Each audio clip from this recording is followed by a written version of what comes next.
Yeah, it's CC, CEO. Wanna change your life? Come see me, yo. I'ma teach you how to build up wealth for your family, not just for yourself. I'm a bestseller, a house flipper, a businesswoman, a go-getter, a big investor, a gold builder that can teach you to get richer like millions, baby. You really about to fill your savings. You about to have multiple streams to pass your children, baby.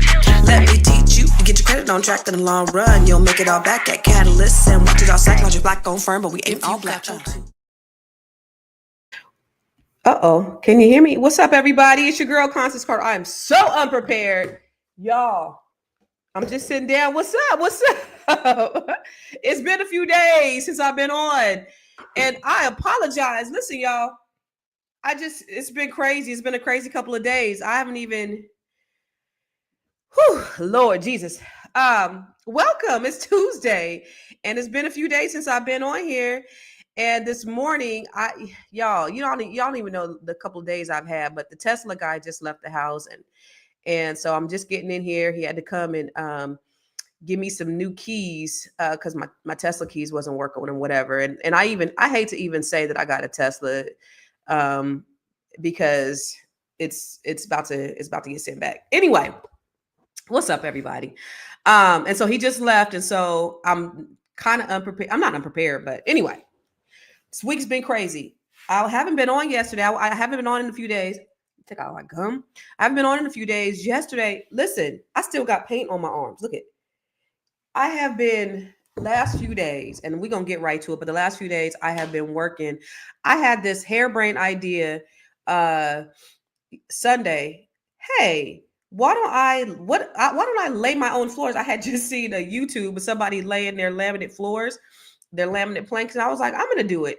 And so I decided to do it. And so I've been literally working sun up to sundown all by myself, putting my laminate floors in my kitchen. Let me show you guys. I did it all by myself. Tell me what you guys think. Did I put the picture up here? Oh yeah, here it is. What y'all think? What you guys think of my laminate floors I just got done doing? Whew. I did it all by myself, literally all by myself. So I had hardwood floors in the kitchen, and so I didn't have to do any demo. I just had to prep the floors, clean them, and then I was like, well, I need to paint the baseboards. So I painted the baseboards, removed the quarter rounds, and did all that stuff. And then I had to go buy a saw because they said on the video you could just use a utility knife to cut. No, you can't. I guess that might be the cheap flimsy ones, but I didn't get the cheap flimsy ones, so I had to go get a saw. So my hands are burning. So let me tell you 3 things you should not do when you are doing a DIY. Wear gloves because my hands are burning. My body is aching. My body is in so much pain. My knees are burning right now, and my ears, I can barely hear because of damn saw. The saw is so loud.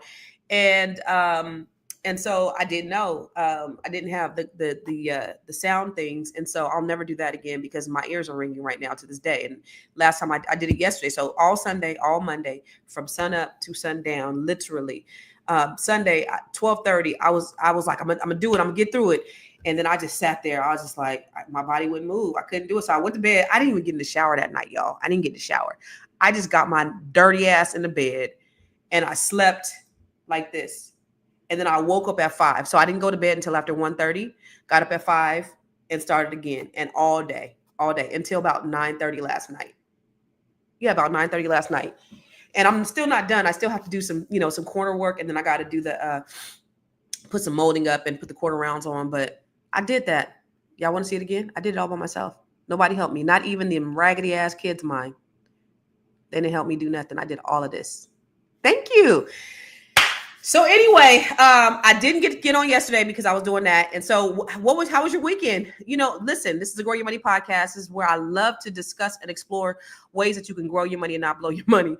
And so that was a way for me. I was waiting on my handyman to come over and do it. And he just kept having jobs. And he actually called me when I decided to finally go. I had been waiting for weeks for him to do it, and he's been busy. So I was like, I'm gonna do it myself. And he called me when I was actually walking into Home Depot, and he was like, okay, so you ready? And I said, I already got somebody else to do it. So So I'm gonna do that. I'm gonna do my family room, and then I'm gonna do my sitting room. I'm gonna do those when my son comes home, but I'm gonna have them do most of the work. I'm gonna show them how to do it, which should be a little bit easier because the rooms are more square, so it's not gonna be as detailed because I don't gotta cut around all that stuff. But I had to do a lot of cutting. But yeah, that was it. But how was your weekend? My weekend was pretty great. What did you guys do this weekend? And oh, by the way, put in the chat where you're watching from, because I know that we have people watching from all over the world. I'm not going to be on the podcast after this, the Fly Nubian Money podcast, but make sure you watch it. I got to go take my car to the shop, y'all.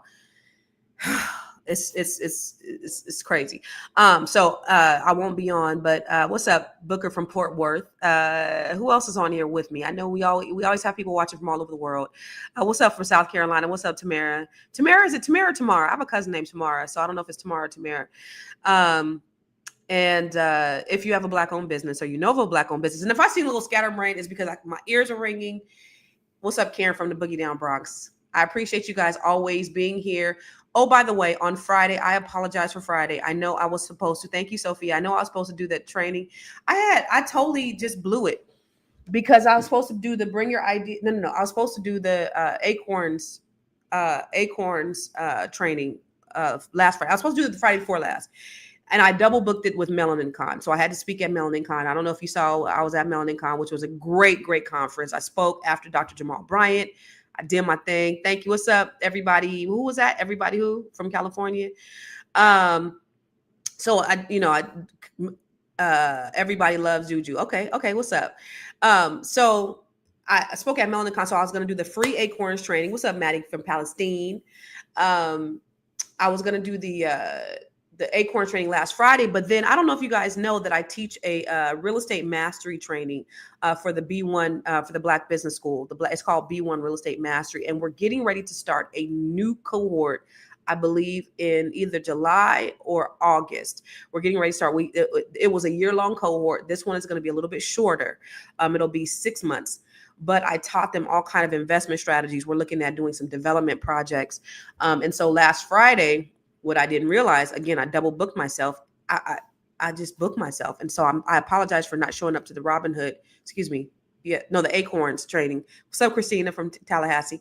But I ended up going, me and a few of the ladies from the B1 Real Estate, Tamara. Okay, Tamara.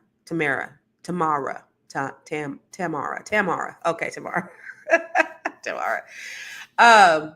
Or is it Tamara? What part? I'm confused on the Mara. Is it Mara or Mara? Anyway, we ended up going to Baltimore to look at some properties to invest in. So we're looking at developing some redevelopment things, and we saw a lot of great deals.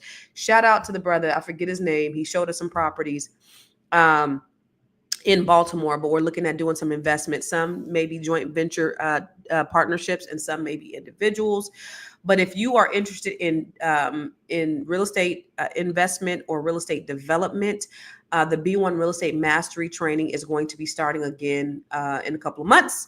Go to b1realestatemmastery.com.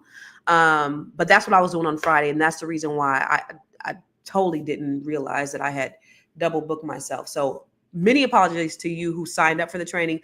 I'm going to do it again. It'll be in a few weeks. I'm not going to do it because this weekend I'm going to be going to Miami.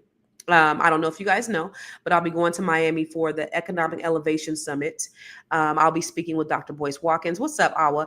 I'll be speaking with Dr. Boyce Watkins, Miss Black Hollywood, and I don't know these other brothers, Errol Semingal and Jay Cameron. I don't know them personally. I've never met them, but I'm sure that they are great speakers. And so I'll be speaking with them, or I'll be speaking there as well on Tamara. Okay. I'll be speaking with them on Friday and Saturday. So I won't be here on Friday and I won't be here on Saturday, but I'll be at the Economic Elevation Summit with Dr. Boyce Watkins. I'll be speaking there. If you are in or around Miami, Florida, hopefully you can go. Even if you're not, fly out there, catch up with me. I'm bringing 3 of my children, y'all. So I always bring my daughter. She always comes with me. And so I'll bring my youngest son. This will be his first time coming to a conference with me. And my oldest son just told me that because he was like, he told me he was coming home this week from college because he's at Hampton University. And he goes, oh, you guys are going to Miami without me, Mom. I want to go. So He's coming home a couple days, so I'm gonna try to get him a ticket out there. So I'll probably be bringing three of my boys with me to go speak. Over the weekend, I had a good time. This was a Kentucky Derby, so I went to a Derby party on Saturday. You guys, anybody go to a Derby party? Anybody go to the Kentucky Derby? Listen, out here they look for any reason to get together. But I went. Let me see. Do I have a? I was kind of cute. You see my little derby hat? You see my little fascinator right there? Yeah, yeah. And listen, the black folks, the melanin people were indoor outdoor party every third Saturday. Make sure y'all come on out next third Saturday. Let me tell you something. These people do not need a reason to party in the DMV. So that's what I did on Saturday. And then on Sunday, of course, I did this, hands burning, feet burning, my knees burning, and everything else. But I did want to talk to you guys about this. Y'all, let's get to it. Did you guys see? You know what? I didn't have the video. Did anybody see the lady who called the little boy a nigger? That's one thing I didn't put up here. Did you guys see the video? I'm looking. Something's wrong with my. Do you guys see the video of the lady calling the little 5-year-old, and I believe the boy had autism, called him a nigger because he was playing with her son, and I guess he went through her bag or something like that, and she called the little boy a nigger. Did you guys see that? Y'all see it? Let me see. I'm look at your comments. You didn't see it? Oh God. Okay, let me find. I gotta show it to you. What's her name? Her name is Shiloh Hendricks. Let me show you for those who didn't see it, because you got to have context. Shiloh Hendricks. You got to have context as to what we're talking about. Here it is right here. Hold on. Let me share my screen. Wait a minute. Is this the right one? No, it's the news. Hold on. Let me do the video. Oh, it's crazy. Okay. Let me see. I feel so discombobulated today, y'all. I'm sorry. Let's see. But I'm glad to be here with my peeps. I think it's on Instagram. Let's see. Child, the nigger word? It is my own business. You call him a nigger? Okay, why don't you have the boss to say it right now again? Fuck you, nigger. Okay. Nigger. All right, that's what you say. You don't go digging through people's shit, you dumb fuck. Nobody dig into your shit. A little fucking kid just did, you dumbass. That little kid, you call him a nigger? Yeah. The little child? What if he acts like one? He's gonna. Are you about to hit him? You chase him here? He took my son's stuff. So that gives you the right to call a child, 5-year-old, a nigger, the N-word. If that's what he's gonna act. That's like. what you're gonna call him. That's what he's gonna act like. You know that's a hate speech, and you can be recorded for that. I don't give a shit. Huh. Fuck off. Okay, we'll see about that. What the internet has to say about you. Seeing is believing. I have never seen anybody be racist to a child on the spectrum of autism. Today, this is her. You call him a nigger, the child?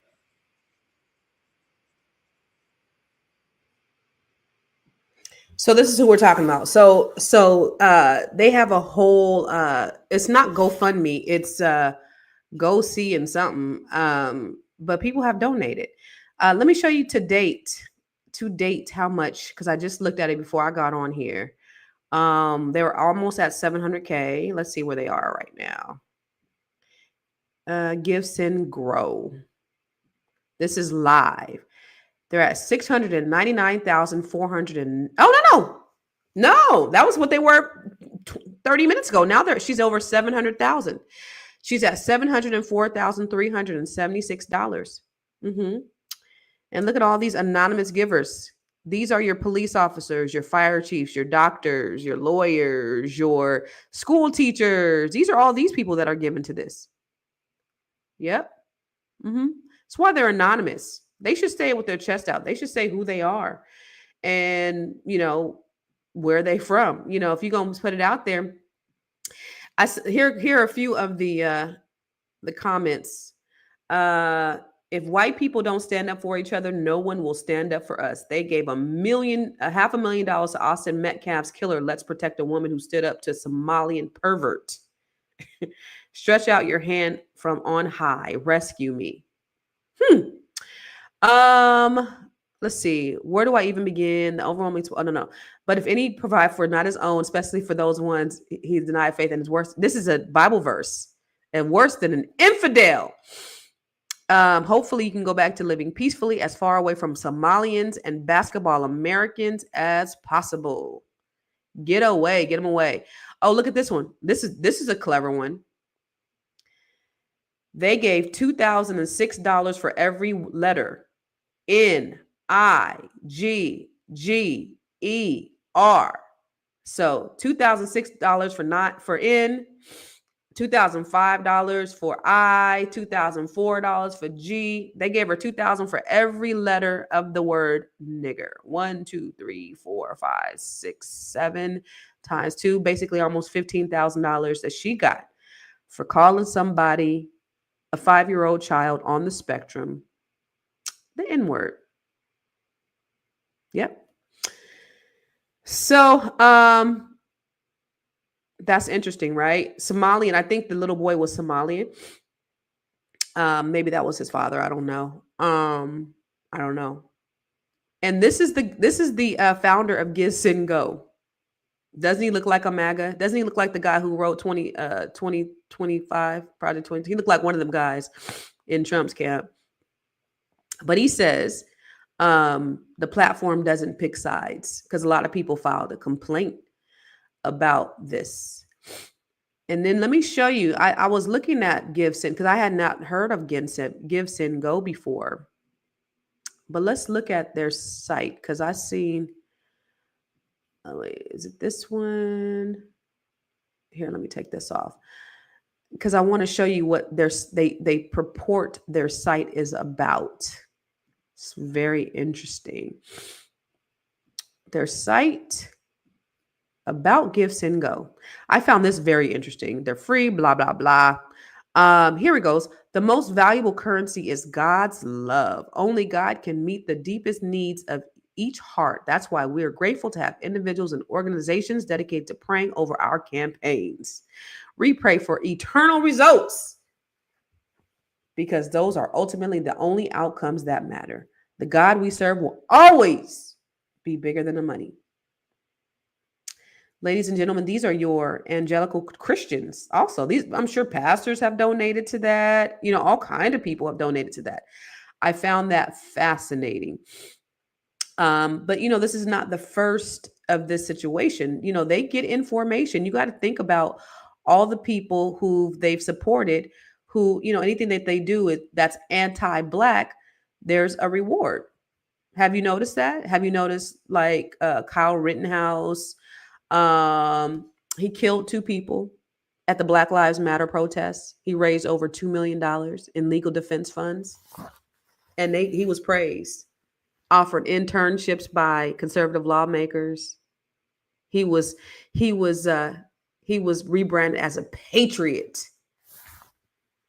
So, because the people he killed, they weren't Black, but they were Black allies, and they said it was their fault for him killing. And then you remember George Zimmerman, he raised what, $250,000. Kyle Rittenhouse raised $2 million for killing those people. George Zimmerman raised $250,000 for killing Trayvon Martin. Yeah. Central Park Karen. Remember Central Park Karen, the one who filed the false claim of the guy, the bird watching guy. She became they didn't raise money for her, but she got fired, and then she sued her employer for wrongful termination. And she became the darling for anti-woke commentators. They use that word woke as in if you're tolerant or if you're accepting of anyone else, they use woke. They call woke. She profiled this Black man that was bird watching, and she became the darling for the anti-woke movement. It's crazy. And this has been happening since the beginning of time, right? Remember Carolyn Bryant, the lady who accused Emmett Till of whistling at her? Yeah, this is what happens. This is what happens. So the reason why I wanted to talk to you about this is because I saw a post from oh, you know what? Yeah, you're right. Thank you, Jahari. This is what I'm going to do. The reason why I come here every day, and I have a group on Facebook called Stay Woke. But the reason why I come here is because I want us to stay woke, because Donald Trump has basically bastardized our word that has been in our community since the 1930s, and they call it woke, and it makes me sick to my stomach. But they've taken it, they've bastardized it, and they've called it something that is, watch this. Woke is bullshit. I don't know if you've been watching, but we got rid of woke over the last 2 weeks. Woke is gonzo. So we took over the Kennedy Center. We didn't like what they were showing and various other things. We're going to make sure that it's good and it's not going to be woke. There's no more woke in this country. This woke has cost us a fortune and cost us our reputation. I don't like the term woke because I hear woke. You know, it's like just a term that used half the people can't even define it. They don't know what it is. A lot of things going on with our military, with the woke and all this nonsense. They're not learning to fight and protect us from some very bad people. They want to go woke. Woke means, it means you're a loser. Everything woke. Everything woke. It's true. Everything woke turns. He said everything woke turns to shit. That's what he said. Everything woke turns to shit. That's what Donald Trump said. And the reason why I want to take our word back, because they've taken it, they sound so dumb saying it, because this is not what we're saying is be aware, stay vigilant, be aware, watch your surroundings, because these people are out to destroy you. You got to think about, you know, after the Civil War, after slavery, after Civil War, after slavery, they thought that we were going to rise up and I guess do what they did to us for all these years: brutalize, murder, kill, maim, and all these things. And so then they gathered up their posses of vigilantes to do what they thought that we were going to do, and that's to brutalize us. That's to hang us from trees and murder us and take our land and create coups d'etats and do all the evil things that they've done. And then they have this propaganda online about who Black people are. And this is the reason why I'm so adamant about coming here every single day and talking to you about what's going on, because I want you to understand your power, Black people. We have a lot of power, and we've actually adopted a lot of the talking points of the powers that be, because it's been so ingrained in us through media, through music. You got to think about, follow the money. Where does music come from? I love to show this video from Tank, because Tank hit it on the head.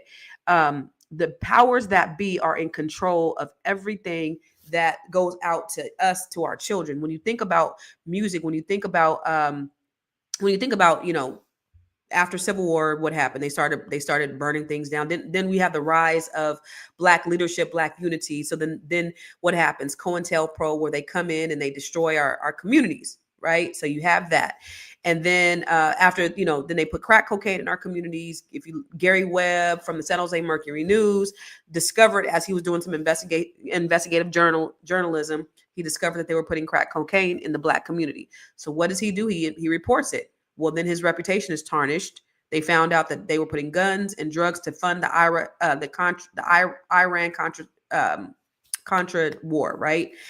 And so then his reputation was tarnished. New York Times, they all called him crazy, but he really wasn't. And then he ended up committing suicide by shooting himself twice in the back of the head. We know what that was, right? Because he exposed the CIA for putting crack cocaine in the Black community. Well, how do we get Black people to destroy themselves where our hands don't look dirty? We don't look like the monsters anymore. We're not hanging them from trees anymore. We put guns and drugs in their community. In a couple of generations, they'll all be gone. That's what they said. They also don't give us, do I have it in here? They also don't they don't have free medical, let me see if I have that video, because I showed it to you guys last time. They also don't, I deleted all the videos. They also don't have free healthcare in this country because they thought it was a way to kill out Black people. I don't know if you know, if you heard about that, but they thought that was a way to kill out Black people. They said Black people will be gone in 2 or 3 generations if we don't give them free healthcare. And so the reason why they don't have free healthcare is because they didn't want us to benefit. These people are the only people who will do to vote against their own best interests just to stop us from being able to have some type of benefit. So these are the same people who are donating to the GoFundMe. So of course, if everybody's donating to the GoFundMe, or the Go whatever, I'm not even gonna call it what it is, Give Send Go, the GoFundMe, she's justified in what she's doing. But this actually, that Give Send Go is actually a right wing, super Trump MAGA platform that they use often to support one another. So this is what this website is. But when we talk about stay woke, I took the word and I gave it an acronym that is totally different from what Donald Trump and these right-wing lunatics are trying to do. I want you to be wealthy, outstanding, knowledgeable, and empowered. And when we talk about being wealthy, I always want to give you solutions on how to build generational wealth through financial literacy, through investing, ownership, practicing collective economics. We have to do business with each other. If we don't do business with each other, then we are going to die out as a people. These people are showing you and telling you that they don't give a damn about you. We got to stay outstanding, Black excellence, be resilient. That's who we are. We're outstanding no matter what they do to us, no matter what they bring on us. We got to continue to stay outstanding. We got to get the knowledge. We got to go to trainings. We got to go to meetups, go to learn everything you can. Google that shit. I don't know if you guys know that I got a TED Talk called Google That Shit, but make sure you stay knowledgeable, stay informed, and then also stay empowered. Empower yourself, empower your community. That's how you stay woke. Invest in yourself. That's the reason why I come here every single day. We got to stay woke, wealthy, outstanding, knowledgeable, and empowered. That's also the reason why I'm doing the Get Financially Lit.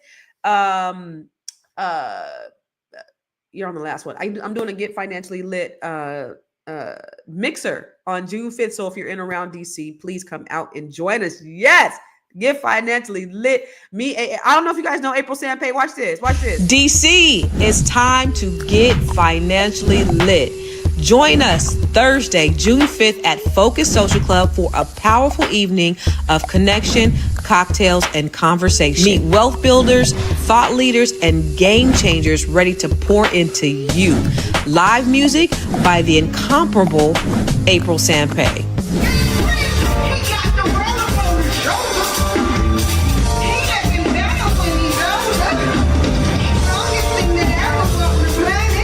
Vibrant vibe, a room full of opportunity. Bring your brilliance, bring your business cards, and come ready to elevate. Grab your tickets now at getfinanciallylit25.eventbrite.com.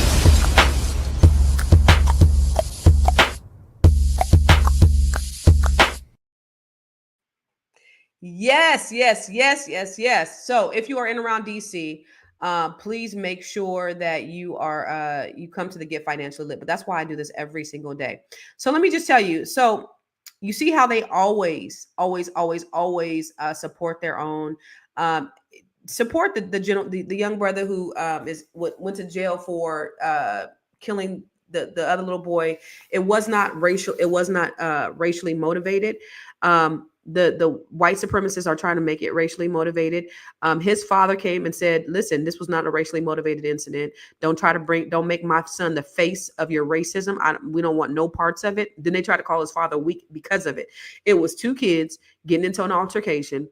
Unfortunately, somebody lost his life. I'm not saying who was right, who was wrong, because I wasn't there, but it wasn't racially motivated. And so they're mad. And this is, all these things that we're seeing right now, these are responses to some sort of way that they feel about Black people having some type of advantage. We have Trump for the second time because it was in response to having an Obama presidency for 8 years. So now we have Trump. Yeah. And look at what's going on with the country. But what we going to do? What are we going to do? We're going to mind our Black business, and we're going to mind our Black business. That's what we're going to do. So we're going to keep doing what we need to do. But I'm telling you this, as they are supporting their own, we need to support people as well. We need to support our people as well. Support people like Dr. Boyce Watkins. Dr. Boyce Watkins has the Black Business School. He's always trying to teach Black financial literacy. Whatever you heard, whatever you think, whatever, support organizations that support you. Support political prisoners.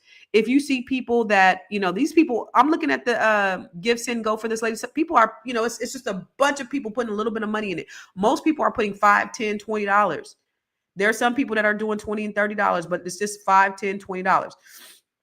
So if you can just find an organization or somebody who's been wrongfully convicted, or there's been some type of injustice, support them the way they do it, because they are showing you, they are showing. The great thing about the Trump presidency, the great thing about this presidency is that they are showing their hand, and we are seeing a side of them that we haven't seen in at least 50 years. And I don't know if it's worse now. I mean, they can't physically touch us, but I don't know if it's worse now. What do you guys think? Tap in. What do y'all think? Is it better now than it was back in the 50s and 60s, or post Civil War, or is it worse now? I think it's worse now because they have a bullhorn, they have social media, and social media has exacerbated all of these ideals, and then they also have they have a lot of misinformation out there. There's just a lot of information about a lot of things that are lies. A lot of hate. There's just hate-filled campaigns all the time. This lady raised over $700,000, and she's getting more money by the minute. So here's what I will say we should do. We need to start a Black Justice Fund. Black people. I don't know who can do it. I don't know if they have one, and if they do, we need to support it. We have to. We got to buy Black. We got to practice collective economics. And I'm going to say that until my face turns blue. Collective economics, the only way that we're going to be able to continue on forward in the face of all this stuff is if we practice collective economics. But y'all, listen, the kid who was discriminated against, what does it say to children, right? What kind of these people don't care at all. They don't care. They don't care. This was a 5-year-old baby who had autism. It's worse, more mind destruction. I agree, lovely JR. But this is a 5-year-old baby. This lady called a 5-year-old baby an N-word. They're open. They used to come at night. Now they're coming in the day with no hood. This is a 5-year-old baby. This is still a white supremacist rule system. The strategies and tactics change, but the essence remains the same. I want to see our people in power ruling ourselves. Me too, Terry. But they raised almost $1 million to support a lady who called a 5-year-old child with autism the N-word. They don't value your babies. These are your school teachers. These are your preachers. This is supposed to be a Christian website. These are the same Christians that support Donald Trump. These are supposed to be God-fearing Christians. Think about that. And so there was money raised for this baby. Did you guys know that they raised over $300,000 for the baby, which I think was great, right? So they put it in trust for the baby. Let me see. I got it up here somewhere. I want to show you. There was a crowdfunding campaign that raised over $340,000 for the child, which is great. But look at the bottom. Over $340,000 was raised for the family. The NAACP ended the fundraiser at the family's request, saying love must be louder than hate. No child should face this ever. Love must always be louder than hate. I get that. I don't know what kind of message that sometimes you got to start fighting fire with fire, y'all. There's no way I would have had, I would have stopped that. They don't understand Martin Luther King. They understand the Black Panthers. They understand Malcolm X, but they don't, they want us to be Martin Luther King. And we got to stop being Martin Luther King, and we got to start being Malcolm X. We got to start taking our power back. Like, that was beautiful. And, we don't really need the money, and we don't really care about the notoriety or anything like that. And we want love to conquer hate. I get that. What do y'all think? I get that. That's nice in theory. But y'all see this. Somebody gave her $2,000 for every letter of the word. This is how much they hate you. Okay. Just because of the color of your skin. This is a little baby, little 5-year-old boy. Right. But see, they don't see our kids as babies. They don't see our kids as humans. They see them as monsters. That's why they will charge our children as adults. And they'll charge their children as minors. That's why when their kids do something, they're mentally ill, and ours are monsters. So we have to start thinking differently, y'all. We got to start mobilizing. We have to start mobilizing. So this is what we need to do. I'm going to always say this. We got to continue to get financially lit. Understand, get the knowledge, invest in yourself, build yourself. You are your biggest commodity. You are your biggest investment. How do we stay insulated from things like this, from these practices? We got to work together. My God, my phone is ringing off the hook. It's always ringing, but I gotta put it on silent. I'm sorry. Whew, it didn't ring about 10 times since I've been on here. But what we have to we got to get information, but we have to continue to invest in ourselves. This gentleman named Solomon Barrow, one of the things that he said was the reason why Jews have the reason why Jews have they're less than 1% of the population, but they're over 50% of wealth, is because they practice collective economics. They talk about business with their family.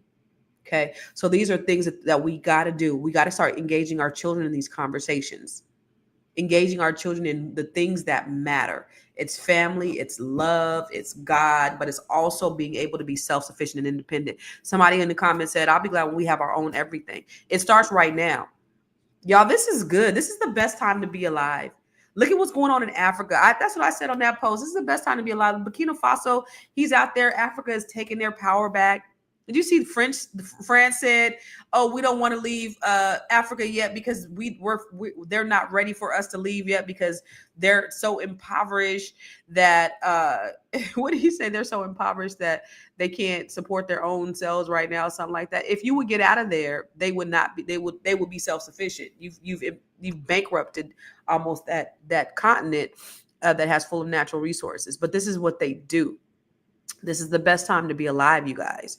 And so I think this is great what Donald Trump and his minions are doing. I don't think there's anything wrong with it because this is always what's been going on behind the scenes. We have a front row seat at what's going on. So what do we need to do? We have to get information, you guys. We absolutely have to get information. So continue to invest in yourself. That's why I come live. That's why I do the Grow Your Money Club. And if you haven't joined the Grow Your Money Club, you need to join the Grow Your Money Club, y'all. Listen, here's the Grow Your Money Club. Have you joined the Grow Your Money Club yet? If not, why not? The Grow Your Money Club is a comprehensive program designed to take you through the complete wealth building journey. We don't just offer random courses, we guide you along a clear path, starting with fixing your credit and becoming a certified credit expert, to building your business, increasing your cash flow, diversifying your portfolio, and ultimately letting your money work for you. With over 30 trainings designed to increase your net worth, you get to either purchase the trainings individually or go through the 12-month roadmap. Here are just a few of the courses. From campus to cash flows. This is teaching your children to become real estate investors. The wealth map training shows you how to eliminate your debt, increase your credit, and diversify your revenue. You can learn to write your book using ChatGPT. Learn how to build your online community. What about 8 ways to make money using AI? Oh, and here's 7 online revenue streams to fund your $1 million dream. How about learning how to purchase tax deeds or land banks? What about getting started in government contracting? If you're a rookie, the Real Estate for Rookies training has everything you need. The Business Blueprint training will help you build your business foundation, get business credit, get business funding, and learn how to pay yourself so that you can scale your business to the next level. Or perhaps you want to create jaw-dropping video content using CapCut, Midjourney, and ChatGPT. There are so many trainings and master classes within the Grow Your Money Club, and I also drop 1 new training per month. You do not want to miss out on this opportunity to invest in yourself, because guess what? You are your biggest commodity. You are your biggest investment. Join the Grow Your Money Club today. Yes, this is the reason why I come live every single day. So let me ask you a question. Who in here, who watching right now, actively supports Black-owned businesses? How many of you actively support Black-owned businesses? Like, you go out of your way to do what you can to support Black-owned businesses. Thank you, Anita. I appreciate you. And guess what? I'm about to do a Bring Your Idea to Life training again too. So how many of you support Black-owned businesses? One of the things that it blows me is the fact that we haven't done that in the past, but I see the conversation starting to change. And listen, I was talking to somebody the other day, and it's funny because being in real estate, okay, good, Terry. I've always done that. Okay, intentionally. I always intentionally, Mike, okay, good. How many people don't do business with Black-owned businesses? I go out of my way to support us. I've always done that. So in real estate, I remember my agent saying, one of my agents, I always have black people doing like everything, whether it be, whatever, I would have black folks doing it. And one of my agents, she was a black girl. She was like, you always make me nervous. You always have black people coming in here and doing stuff. And I was like, absolutely. I do. I support the black car wash, but that's what I'm talking about. But I'm always going to support us first, right? Even though my business was black owned, but it wasn't black only. So I had everybody working for me, right? But if my vendors and people that I work with, I'm going to go to us first before I go outside, just like everybody else does. But going back to real estate, I remember showing a family some houses, right? Some years ago when I was showing family houses, and we were looking in this neighborhood, and the husband said, "I don't want to live in this neighborhood because I see black people live over here." He was black, and I was like, "What do you mean?" And so I had to. He said that's the wrong one because he didn't know that who Constance Carter was, right? So. And I say, you do realize that whatever neighborhood you move into, you're going to be the black people in the neighborhood. Like that's the most self-hating ass shit I've ever heard in my life. And on the other hand, when I had Hispanic clients, let me tell you something. It did not matter if they were in the hood or wherever they wanted to be by their people. They lived on the east side of town in some shanty broke down houses and they could afford more. They didn't want to get more. They didn't want to go to the suburbs where the white folks were. They were like, I want to be by my people. This is what they would tell me specifically. They are more about their people. And black folks have gotten away from that because of the idea of what systematically has been placed out there, right? Is that black people, we create ghettos. We don't. I don't know if you know, but back when the Industrial Revolution happened, black people started moving away from the South and into these up into the cities, Chicago, Detroit, and all these places. We start going into these areas to get these jobs. Then you have what's called white flight. So when we go in, white people moved out. They did this thing called block busting, and they did this thing called blockbusting. Blockbusting is really one of the main ones that I want that's related to this, but that is actually a federal law. They had to put this in the law. This is in the federal housing law of 1968. They had to put this in the federal law against blockbusting, because what they were doing is they were saying black people were moving in, and then they would scare white people and make them move out, which white flight happened. When the white folks moved out, the businesses then closed as a result. Then you have no businesses. You have urban decay because the taxes are away from that are taken out of those communities. So you have urban decay. And so your resources, and then so the schools are also affected because the schools are based upon the property taxes of the area. So then you have that decline and you have blight in those neighborhoods. This was done by design. The cities didn't do anything to invest in those communities. They made them into slums and ghettos. This was all by design. Okay. So black people didn't create these ghettos. It was the white flight, but it wasn't even a white flight because white people could move out, because you see what happened. And we had cities all over the country back in the day where we were thriving. It was that the local governments were no longer supporting these cities and no longer investing in these cities. And so they wouldn't put money into infrastructure. That's why you go into these ghettos and you see, I did a video on it, but that's why you go into these ghettos and you see all of these things happening. And so when I see, I'm going to show you guys a video real quick. It's on my Facebook page. But if you go to my page, Constance Carter on Facebook, I am Constance Carter. I do these Black History spotlights all the time. And I gotta get up to date because I haven't done one in a couple weeks. But I talk about all of these things that I think are really important to us about why things happen. And I try to give you a historical perspective on what they are and why they happen. Let's see. But I'm gonna show you this one because I could show you better than I could tell you. But if you haven't seen them, I have some really great videos about all kind of Black stuff. But they're relatable to now because they're the reason why we are in the position, in a lot of the positions that we are in now. Hold on, let me share my screen. If you go, I want to share my page so y'all can see which page I'm talking about. So this is Constance Carter. Y'all go to my page, Constance Carter. If you go to facebook.com, go to I am Constance Carter, right? So Let me show you this one real quick about Gary Webb. This is the one I was telling you about how the CIA put drugs in black community. Watch this.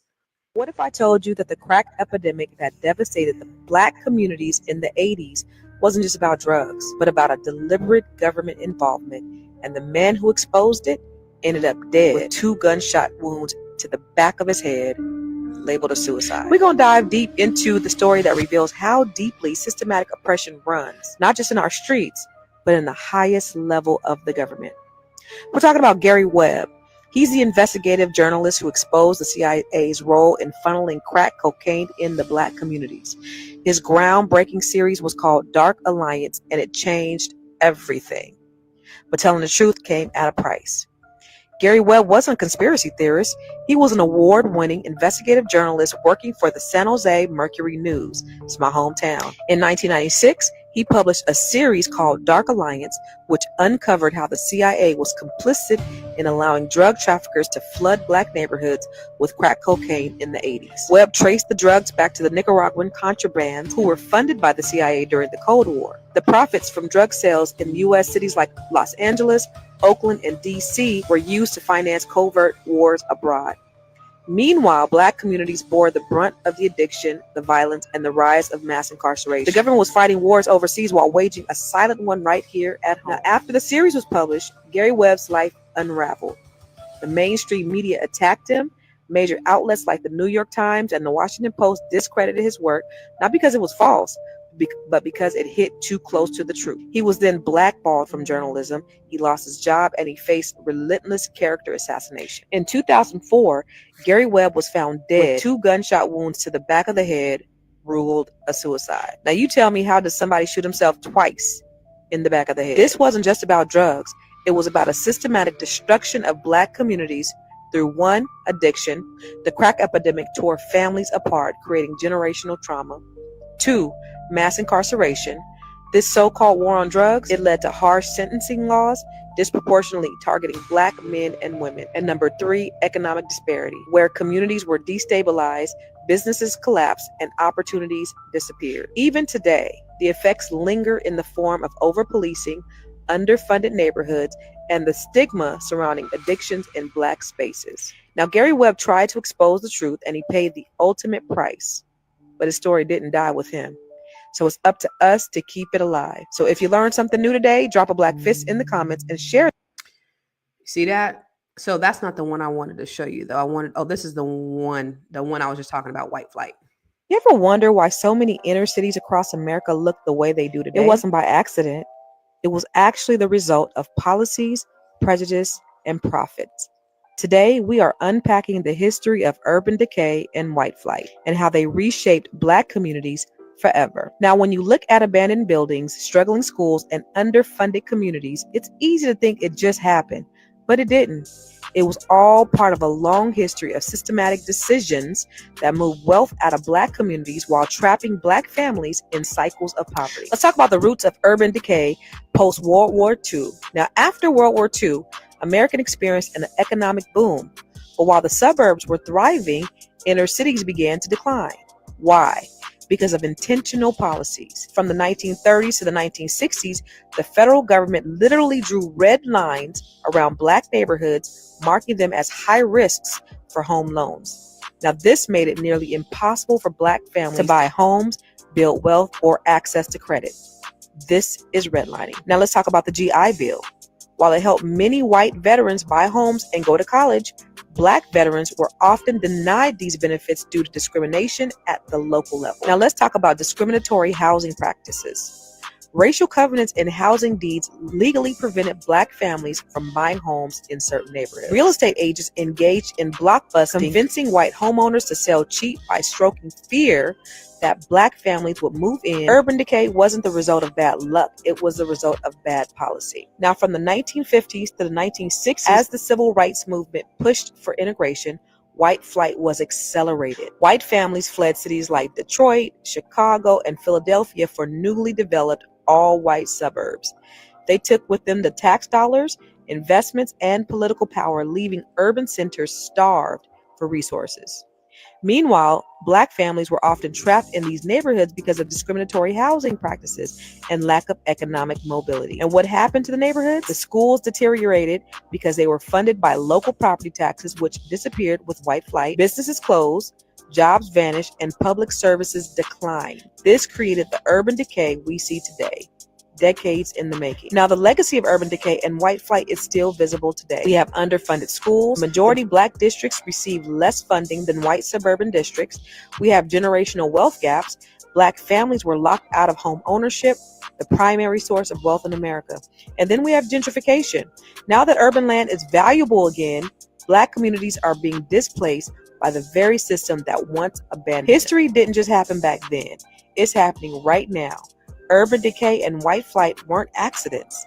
They were outcomes of deliberate choice. Now, if you learned something new, drop a Black fist in the...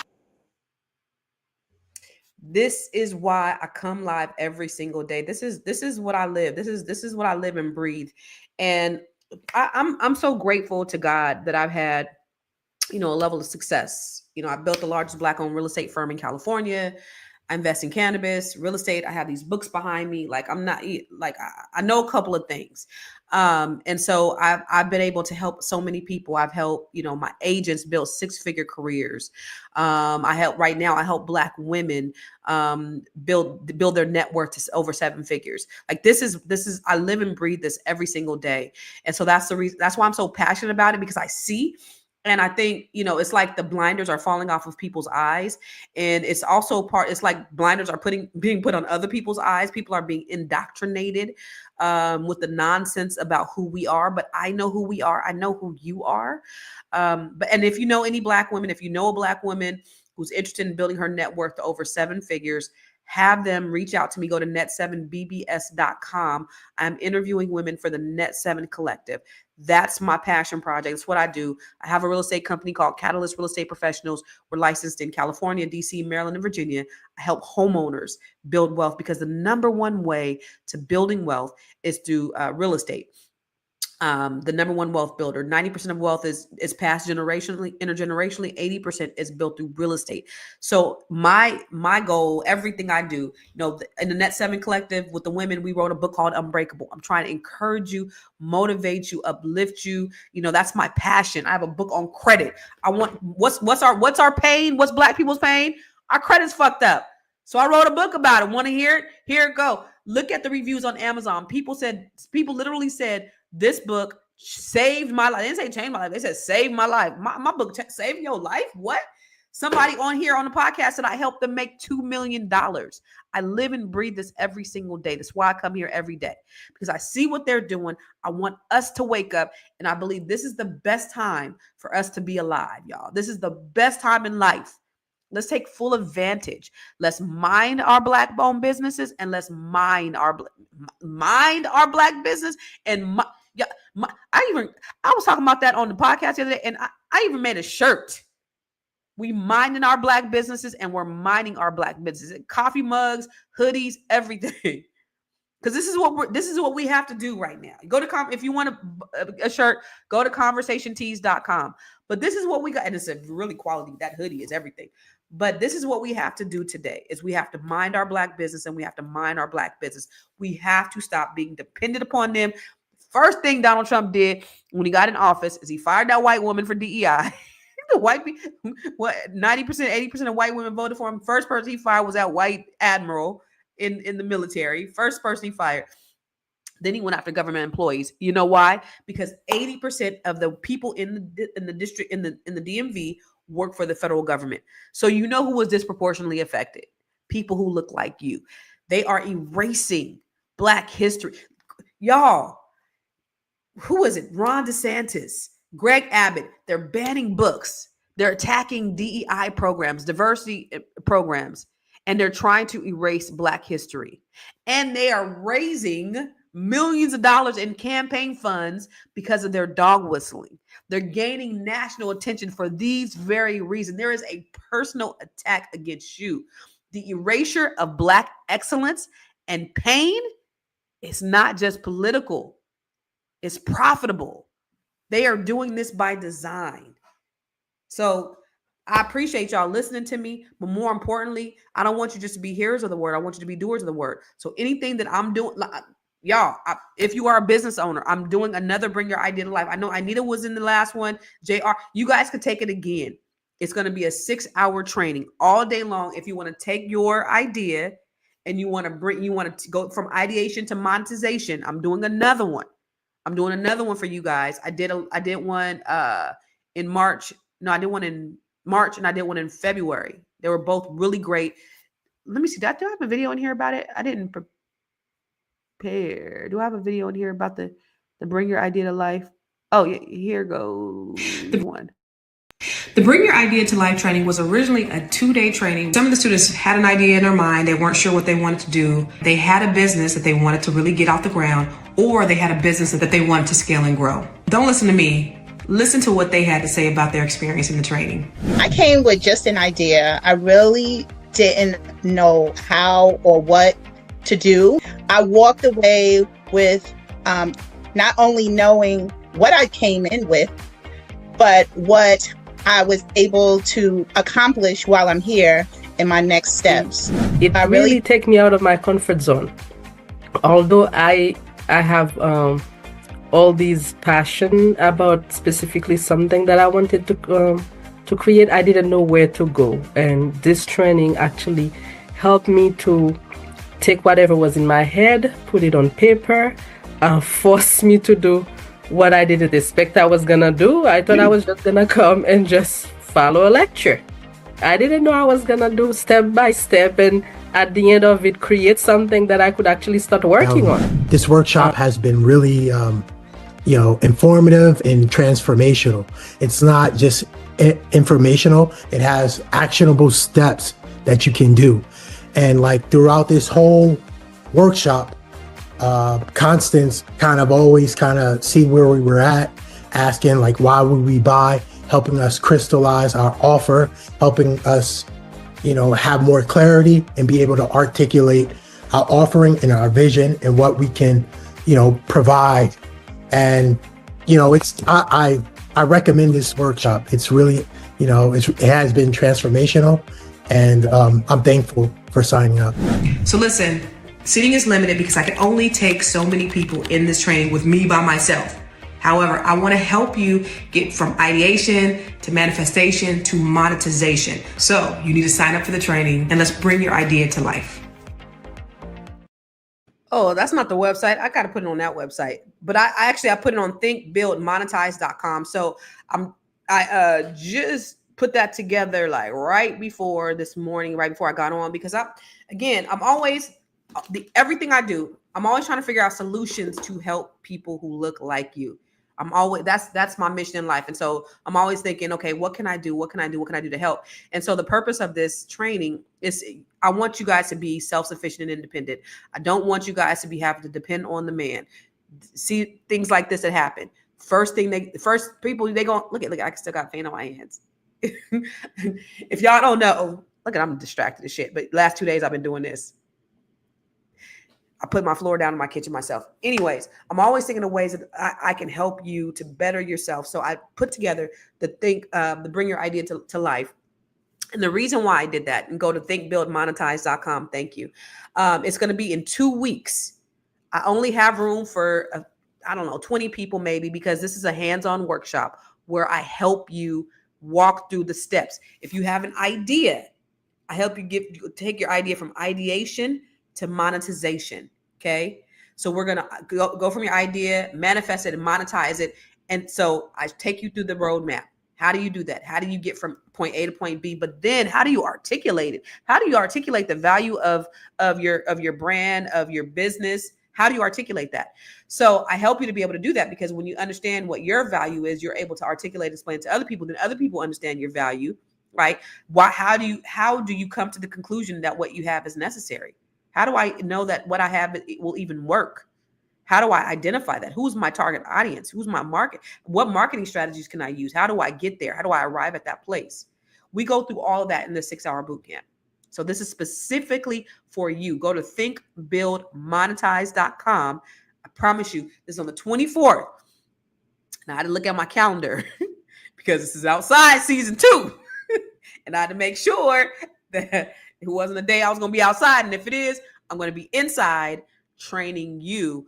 But I just, I work so much that I try to keep my weekends free for me and my family, or do something that I like to do on leisure. But this Saturday, the 24th, I'm dedicating to helping you build your business, because I don't want you to be dependent. I don't want you to have to look. They funding the bullshit, y'all. And if we can be insulated, the way that we can be insulated is by having our own businesses, investing in ourselves, practicing collective economics. They are funding people for calling people babies, the N word. So what do? We're going to fight them? No, we're not going to fight them. We're going to die? No. But we're going to get ourselves together, and we're going to get our business together. And yes, I can help you with a nonprofit as well. But I don't do your structure of your business, but I absolutely can help you. Yeah. So go to thinkbuildmonetize.com. But I want to put you in position where you are the lender and not the borrower. Okay. You are in the investor and not the debtor. Okay. You don't have the debt. You are the one that's creating the infrastructure. It's you that's doing that, and people are buying from you. I want to put you in a different position. Only 13% of businesses in Black communities are Black owned, but you will not go into a Chinese community. You won't go into an Indian, Arab, or Jewish community and see Black owned businesses. So it's time that we take our neighborhoods back. It's time we take our businesses back. It's time we take our power back. Y'all, they didn't fucked around and gave us the internet, so they can no longer take away. They're not gatekeepers anymore. We have, like I said, this is the best time to be alive. We have access to everything that we need to become self-sufficient. So now it's time to get information. Okay. So any of the programs that I have, get some of my books, y'all. Keeping Score. I probably make $2 from this. Buy it. Okay. I'm not doing it because it's making me money. I'm doing it so I can help you. Get Unbreakable. Get inspired by these ladies, the Net 7 Collective. If you want to work with me more closely on a year-round basis, join the Net 7 Collective. Go to net7bbs.com. If you have an idea that you just want to get off the ground, you want to get it from ideation to manifestation, go to bring your idea to life. If you just want to learn some tools to keep you going, to get you started, go to Grow Your Money Club. All of these things are here from you. And if you want to buy real estate, come to me for that. My daughter is in DC, Maryland, Virginia. I have a whole team out in California that can help you. All right. So y'all, listen. You guys have been fabulous. I appreciate you guys always tuning in. And I'm Friday, I'm not going to be here. I'm not sure if I'm going to be here on Thursday because I leave on Thursday. I believe I leave on Thursday night though.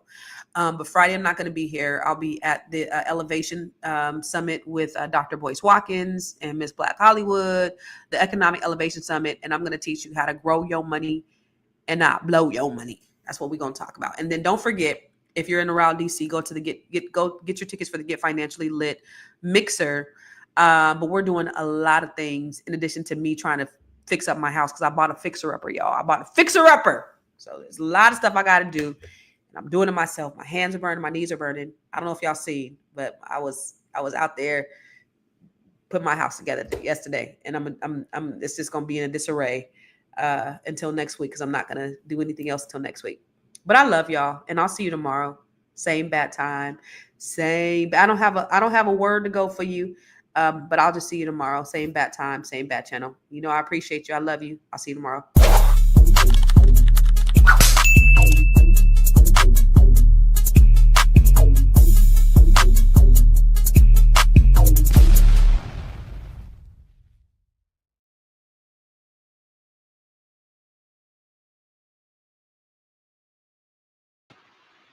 What's up, Cloudy? Who's blowing you up? Girl, Vaughn and... I've been fighting with my sister's landlords. So she just moved and she's been there 13 years. They never fixed anything. There was mold, black mold. So we kind of think that's why she's sick. This is the one with cancer. And yesterday, why I missed the Catalyst call because she's like, I kept telling her to schedule something with them so I can do the walkthrough with them. You know, I told you she got over $20,000 back from housing because of this whole situation. She had to get a lawyer and all that.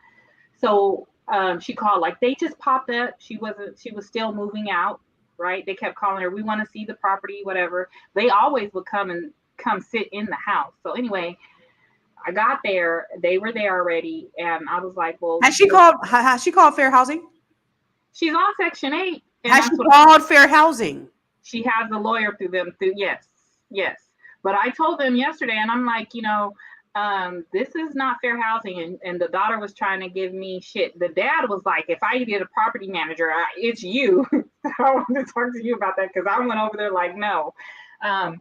But yeah, so then they met with her last night, and I wasn't there. I was at Net 7, and I jumped off and tried to get over there. But by the time I got there, they were gone because my older sister came.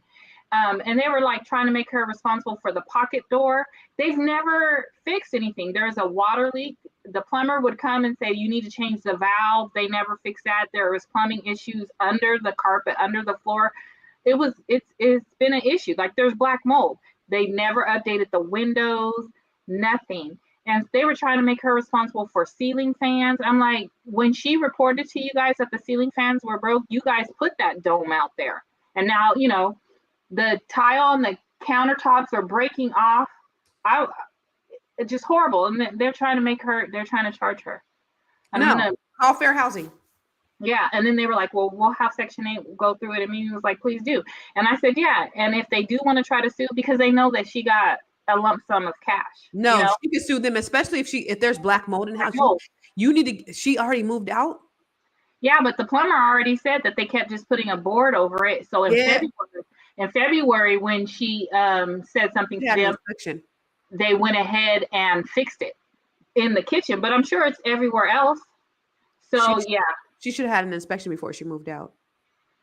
There's proof because the plumber, when she has that information, because he kept coming out and he kept saying they keep telling me to board it. So finally, they had a professional come out and fix it because she has cancer. So that's why they, But I mean, the windows, the house is off of Gross Run. It's super old. It's never had it right there off of Marsh Lane, kind of by where we used to be, right? They've never updated it. So yesterday, the daughter was snapping at me because I already got into it with her. When she tried to tax my sister, I was like, you absolutely will not be charging her taxes. You're not the IRS. But the dad, he was like, do you have a card? And I sent him my information. And he was like, yeah, if I do property management, if I need a property manager, I was like, hell no, because you have us on the hook for that shit. No, if he's nope. Slumlord. No, I know, but I was like, no, this is what you need to do because it's already tiny. So I was telling him he needs to bust out the wall, but it has plumbing and electrical in the wall. I said, but you have to update that plumbing anyway.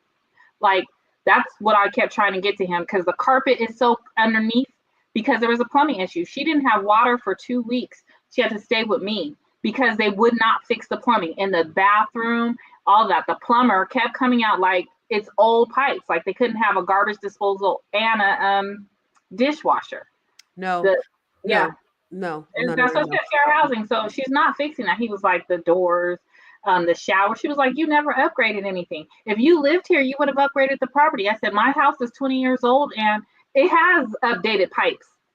And still have issues. That house has to be old. I gotta look it up. It has to be older than me. So yeah, so I'm gonna go back over there right now. But she moved. She got a better place. But yeah, they really tried to get her. And so that's what I'm gonna pull up some like a walkthrough checklist on car, just so my sister can have it. Yeah. Because yesterday she said after in the morning they didn't have any paperwork because I said you were not doing a final walkthrough and a check through without until she's done.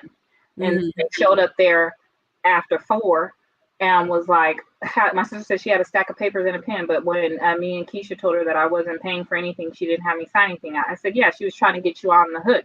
And I'm glad you finally said no, because my sister would be like, well, should I just do it? My older sister told her, why would she change out your ceiling fans and update your kitchen and move? Like if she was going to do that, she would stay here. Right. They've never put any work in it. And it needs to be, he was like, well, we could get $2,300. I said, for a 3-bedroom, 2-bath, yeah, $2,300, but you're going to need to update it. You're going to need to change that out. You're going to need to, all this stuff. And you need to fix the pipes and the mold. And there's no dual pane windows. They're not like he talking about putting the fire alarm up. Bruh, that too.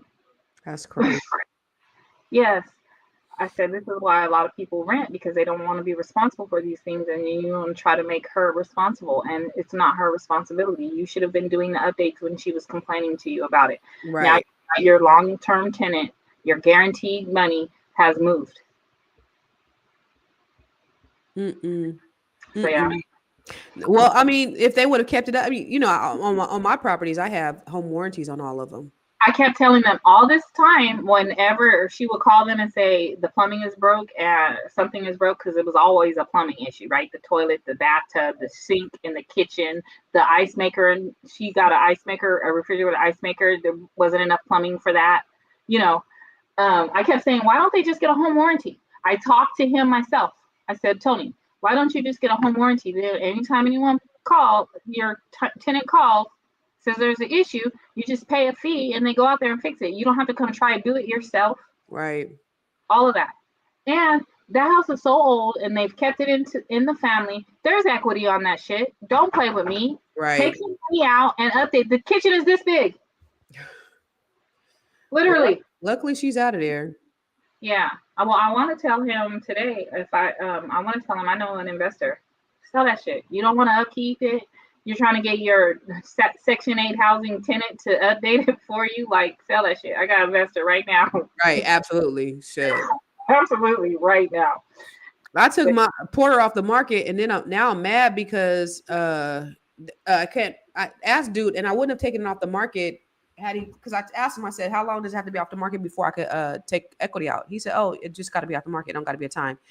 Then so I went ahead and submit my thing for the HELOC, took it off the market. They're like, you can't do it because it has to be off the market for 6 months. I'm like, fuck.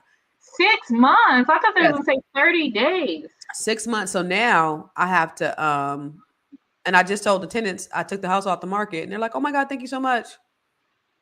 I got to put it back on the market. We got to sell it. But it wasn't selling anyway. So shit. I need to sell it, and we need to talk to Vanessa. I need to talk to Vanessa about a short sale, because we're coming up on a year. And it's overpriced. I keep getting calls, but what price are they looking for? $450, $475, $500. We're at $550. Alicia bought a house. I sold Alicia a house in June